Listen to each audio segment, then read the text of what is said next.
Recording by Badshah studio Arwal.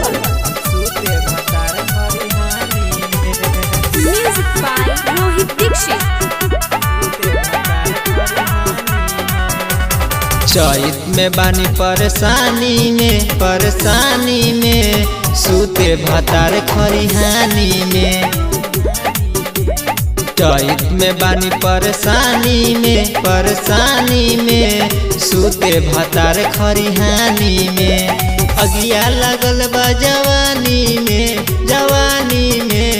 अगिया लागल बा जवानी में सूते भतार खरिहानी में। चैत में बानी परेशानी में सूते भतार खरिहानी में।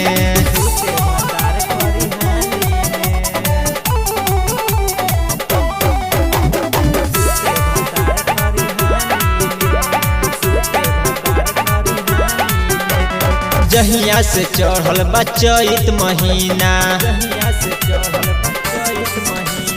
जहिया से चढ़ल बा चैत महीना, बहरे सुतेला भतारे रोजीना।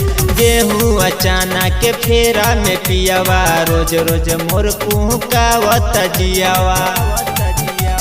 रहे भतार मनमानी में सूते भतार खरिहानी में। चैत में बानी परेशानी में सूते भतार खरिहानी में।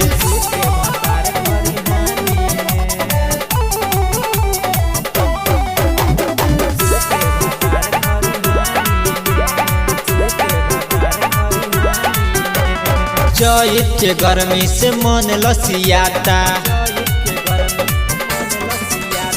चैत के गर्मी से मन लसियाता। पिया मट्टी लगाना के कुछ न बुझाता, दोनों पवन के कैसनी मन हो। चैत में कहरेले बड़ा गजन हो, निंदियो न आवे मच्छरदानी में सूते भतार खरिहानी में।